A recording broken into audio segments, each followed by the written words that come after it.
Hello. Today we'll be covering about Regulating Act of 1773, and subsequently we will see what were the other piece of legislations brought by the British to govern India. Firstly, we will look at the timeline of what things happened and why this Regulating Act was brought. So after 1764 Battle of Buxar, where Indian parties lost, it came 1765 Treaty of Allahabad. Treaty of Allahabad established a system of dual government in India where the Diwani rights, that is about justice and civil administration and revenue, was given over to the EIC, East India Company, and where other military functions and other faujdharis and all that was under the king, Mughal Nawab or whatever. There was the Nawab of Bengal. It was under Nawab of Bengal. Okay. So there was a system of dual government. However, it was found that since the revenue was under EIC, it was found that there was huge corruption done by the officials of the company. So if I am a person A and I want to buy wheat, so officials, rather than giving me wheat from EIC, they started dealing with me privately as an officer of EIC. So rather than providing me grains via EIC, officers started trading privately. So now the EIC did not get any profit, and all the profit came to the officers directly. As a result, this was done by many officers, and this led to reduction in their profits and huge corruption. In that background, the Regulating Act of 1773 was brought out. So let's see what were its major provisions.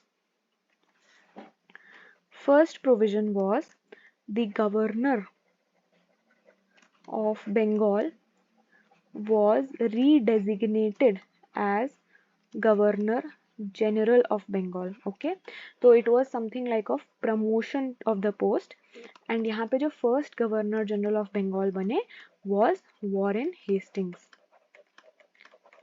Okay, so पहला क्या हुआ, promotion of the post हुआ. Second, अब क्योंकि आपने यहाँ पे governor की जगह गवर्नर जनरल बना दिया, एक पोजीशन हायर कर दिया, दूसरी चीज सॉरी फॉर दैट, दूसरी चीज इन्होंने यहाँ पे बोली that governor general of Bengal जो है, he is superior to that of governor of Bombay and Madras. ठीक है, तो when we look at India as a whole under British,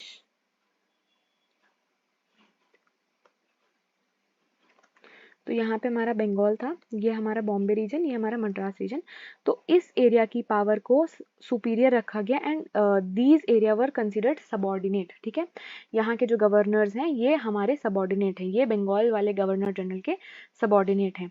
तो एक यहाँ पर स्टेटमेंट जो बहुत फेमस है वो ये उठ के आता है दैट 1773 का रेगुलेटिंग एक्ट है is the first step of centralisation.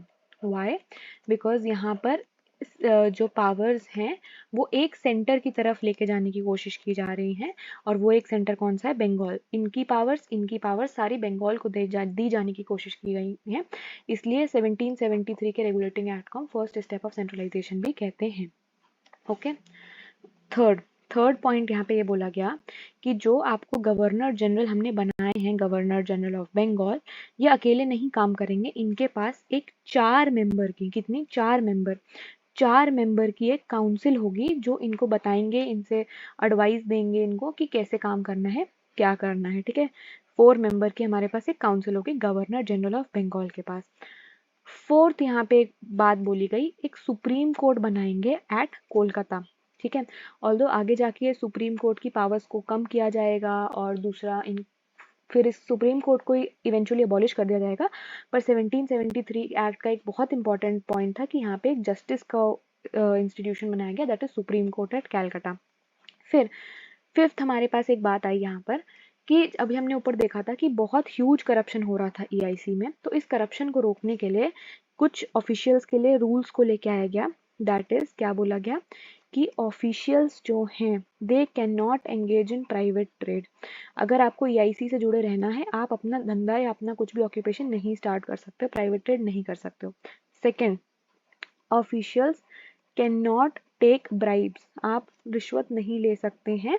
अगर आपके खिलाफ ऐसा कोई मामला आता है, आपको हटा दिया जाएगा। एंड अब क्या हो रहा है कि किसी का आपने प्राइवेट ट्रेड बंद करा दिया, अब उसको तो ऑब्वियसली उसके जो मॉनेटरी एस्पिरेशन है वो काफ़ी हाई हो गए हैं। इन चीज़ों को सेटल करने के लिए, सेटिस्फाई करने के लिए आपने अपने ऑफिशियल्स की सैलरी को इंक्रीज कर दिया कि आप ईआईसी से जुड़े रहिए, ईआईसी से सैलरी ड्रॉ करिए, पर अपना प्राइवेट ट्रेड मत करिए, ठीक है। तो these were the major provisions related to it. अच्छा, यहाँ पर एक और स्टेटमेंट आता है that this act of 1773 led to the end of the dual government in Bengal. Yes, it led to the end of dual government in Bengal. क्यों?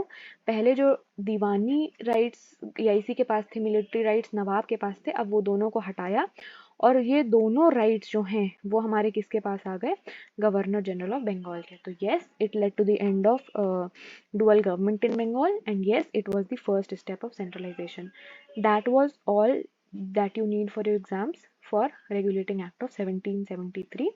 I hope the topic is very much clear. Thank you so much.